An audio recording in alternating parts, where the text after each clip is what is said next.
Hello, everybody. That's the biggest my face has ever been. Uh, Before we start this presentation, let me just make sure this works, because I tried this morning and it didn't. Works? Okay. So today I'm going to be talking about how to simplify your customer support, and I think it's a lot of benefit to marketers, because great customer support is awesome marketing. And I think we are at this time in life where support has a lot of importance. There is enough evidence and enough research today which says that great customer support and experience is a great differentiator, even better than pricing, when it comes to people making purchase, right? So before we look at this presentation, let's first look at why me. So I head product marketing at Freshworks. We're a suite of products. We have about 9-10 products in SaaS. We're a SaaS company based in India. We raised about $250 million. We've added about 1.5 billion. We service about 200,000 customers, and we are largely support-driven, right? We build products for customer support a lot.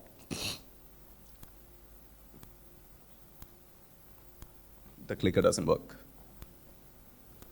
Clicker works. Great. So let's first look at, before we look at how to make customer support easy, how to simplify customer support, let's go back in time. Let's look at how was customer support happening back in the day, back at the time of Romans and the kings and emperors and all of that. So this is how customer support initially started. The fundamental requirement of customer support is to open the channel of communication. And that's what happened in the day. People who know birds were used to communicate between two people, raise your hands. Okay, we have a handful of them. So this was back in the day, probably about a few centuries ago. There were kings and traders and physicians and doctors and everybody else. When they had to communicate to a customer, their patient or anybody else, they would send doves and pigeons and sometimes even eagles to send messages to the other side. Why was this done? Because a human can probably only walk for about 85 kilometers a day, but a pigeon flies for about 1,000 kilometers every day, right? And they wanted to be closer to the customer. Let me first talk about how this was probably used in customer support. Imagine if one of you were doctors and you went and met a patient about 300 kilometers away. You went there the first time, you gave him the right kind of medicines, but you can't travel 300 kilometers. I want you to think of 500 years ago or 600 years ago. You can't travel those 500 kilometers every time to go back and meet the patient. And that's when doves and pigeons were used. Quick messages of how they were doing was put into the pigeons. The pigeon flew, gave the message to the patient, and then a reply was got back from them. This was the first evidence of customer support that we know. And the turnaround time for all of this, now it's the mic. The turnaround time for that was few weeks. It took few weeks for customers to get their queries answered. And it was just not text. Back in the day, when the pigeons were flown, it was not just text that was given. There were even images that were drawn to show how good a wound was healing or anything like that. And then came the postal services. The US Postal Services has been around from 1775. Okay, this is a sleeping audience. Do you know who the world's first postmaster was? Hello? Okay. It was one of the ex-presidents of United States of America, Benjamin Franklin. He was the first postmaster for the postal services. And people who have read Reader's Digest, okay, a little more hands here. So if you guys have read Reader's Digest or any other magazine, have you seen a postcard like this? Yeah? That was customer support as well. So in this postcard, there were a lot of circles there, choosing on the kind of customer support you require. One was for subscription, the other was for cancellation, the other was for content, everything else. And if you were to ask for a customer support, you tick the problem that you're going to use on and write a message and send it. So what happens when it reaches the Reader's Digest office? There was a punching card based on what you tick, whether it is customer support or cancellation or subscription. A hole was punched in, and depending on where the hole is, it was sent to the right team. It can be the subscription team, the finance team, the cancellation team, everything else. What do we learn from this? The TAT was about a few days to a week. If you send a postcard, it takes a few days or even weeks to get there. And then for them to look at something like that and respond, it takes a little more weeks. And this was how it was functioning. This was probably in the 1920s. That's around the time when Reader's Digest was there. And it's still there, by the way. And if you look at this is where automation started working. Excuse me. People started sending in several queries. One was cancellation, etc., etc. But these companies wanted to know what they were asked for. And that's why this punching machines. It segregated the kind of incoming messages, and this were sent to the right teams. This was the time a little bit of automation was done. Clicker. I think they want me to end here. Got it. And by 1980s, everybody started having telephone lines, right? Initially, it was postcards, letters. Then by 1980s, everybody started having phone lines, and customer support was happening on the phone, right? By 2000, every .com that we know had a 1-800 number. I'm sure if many of you who's here, if you guys remember the first time you had the mobile phones, customer support was still happening on the phone lines, right? You used to call them and say, hey, can you help me with this? My balance is low, my internet is not working, and all of that, right? From 1980s, there were dedicated teams for customer support, and by 1980s and 2000s is when the CSAT and NPS and all other important customer support metric started being popular. The TAT was taking about 10 to 30 minutes. So in about 100 odd years, or 300 odd years, what used to take weeks and months with a pigeon, what used to take a few weeks with a postal letter, was happening in 10 minutes in a phone call.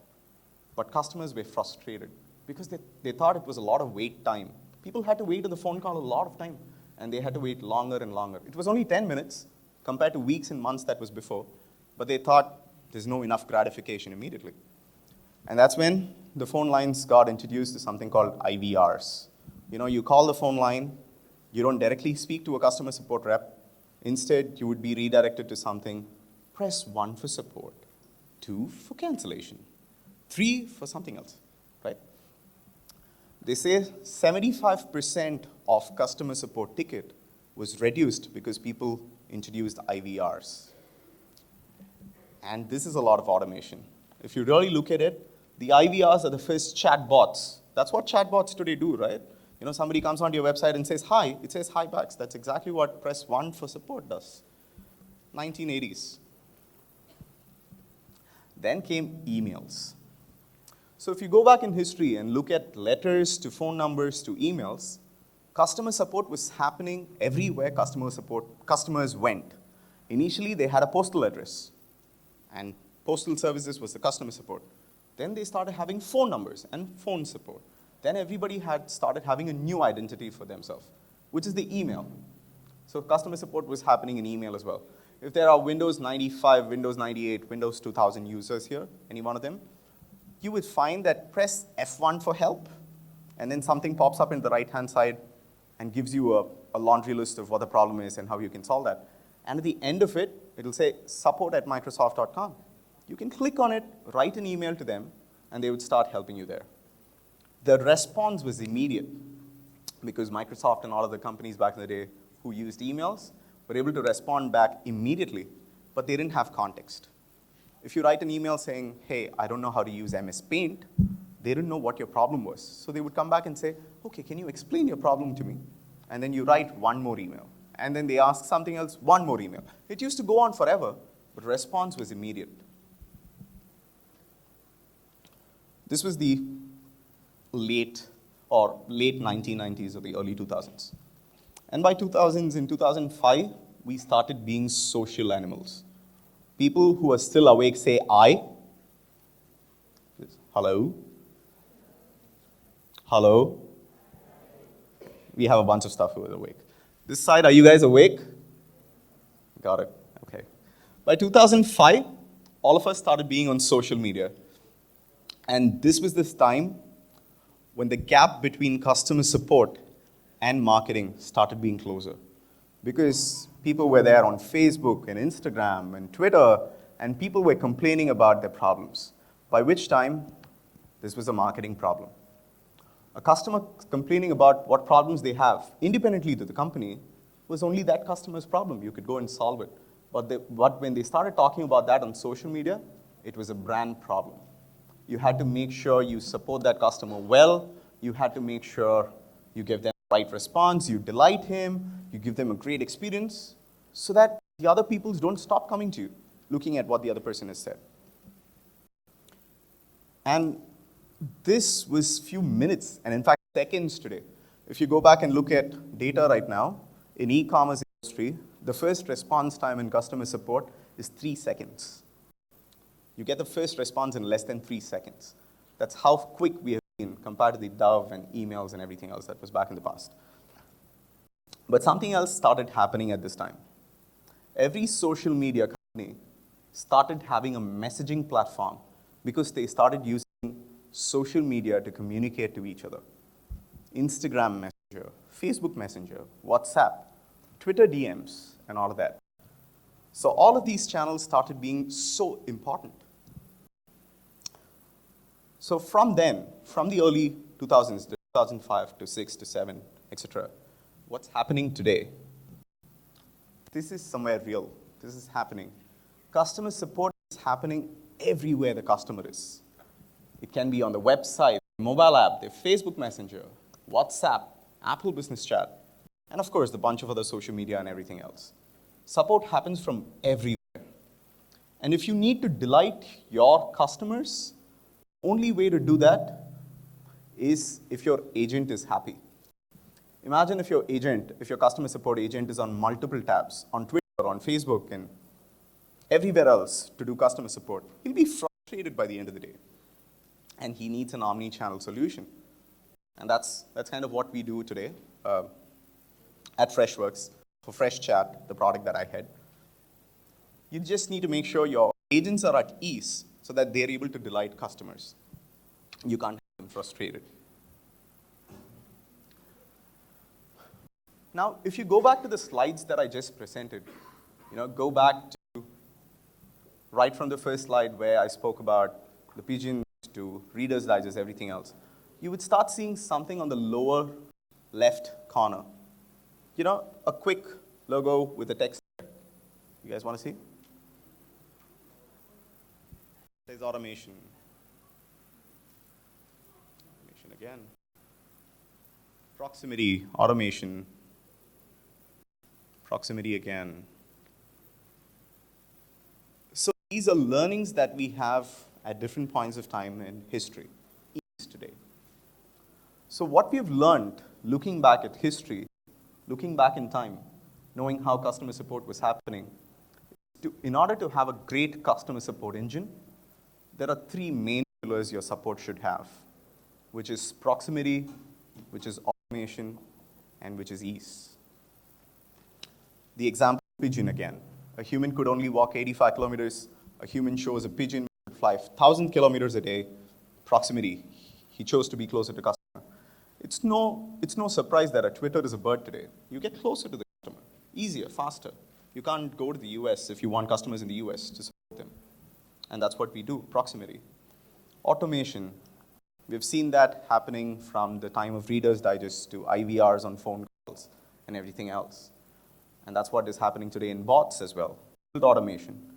And also have ease so that your customer support is able to delight customers at all given point of time so that your customers remain happy. And this is the learning that we have. It doesn't matter what tool you use. It doesn't matter what kind of customers you service. It doesn't matter if you're B2C, B2B, D2C. It doesn't matter what industry you're servicing. As long as these 3 pillars work on your customer support engine, you have a successful customer support function. And that's how we built FreshChat. FreshChat is a modern messaging software built for teams to connect with prospects and customers at scale on the mobile, on the web, through WhatsApp, Apple Business Chat, through email, all of this. The 3 pillars. This is the learning that we took to build the software that we currently have. So, but why talk about support in a marketing forum? Why talk about support to marketers today? People who believe support influences marketing. So, we did an independent research back in 2018, and it said that customer support had a 97% better chance of converting a customer, even compared to a lesser price. A great customer support or an experience was far more important for a buying pattern or a buying purchase than any other lower purchase product. People who are Apple users here, OnePlus? Nobody? Nobody? Oh, got it, thanks. I'm a huge OnePlus fan, by the way. So if you look at products like Apple, OnePlus, or a couple of other products that's on the web, these are expensive products, but just by superior experience on the mobile, on the usage, on the product, or even after purchase, they just capture the market with that, right? And that's why we say support smarter marketing. Not just for purchase. If you support better, if you delight customers, they give you referrals, they give you better traffic, they give you better scores, they write better reviews about your product. They do all of that not based on how you market the product, but how you support the product, right? And that's the learning that we have from great customer support. So here's a quick hack for all of you who's in the room now. Can you all take out your mobile phones? So we are all in this forum today because we want to be connected to another marketer here in the room. And we want to be in touch with them, we can connect to them, we can talk to them, we can learn from each other, right? So here's a quick hack. If you go open your LinkedIn, and if you go to contacts, and on top of contacts, you would find Nearby. If you go click on Find Nearby, guys, if you go click on Find Nearby, it'll ask you for your location permission, and if you click on that, everybody that's there in the room will start showing up on your LinkedIn. Right? So people who are here for networking, people who are here for leads, people who are here to learn from somebody else, people who are here so that you want to be connected to other marketers here in this room, go and click on Find Nearby. There. And you will start seeing everybody else in the room. And start connecting with people, sharing what you know, learn from others, and just be better marketers. Thank you, guys.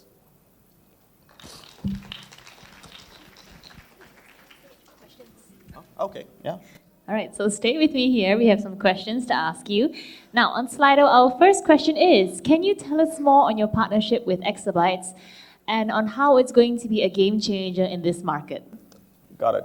So for those of you who are not here in the morning, so we believe in the Asian story. We believe in the startup story and the SMB story. And we believe, because of the depth in which Exabytes is working in the market in Malaysia and Singapore and everywhere else, we just thought we need a very successful partnership to go and help startups and SMB community. So people come to Exabytes today to purchase domains, purchase SSL certificates, purchase a bunch of stuff. Exabytes also wants to be a one-stop solution where a customer needs are addressed. It can be right from messaging to website to support to internal services, ticketing, etc. And that's why we think we just need a one-stop solution where people just come to Exabytes and solve it there. Yeah. Okay.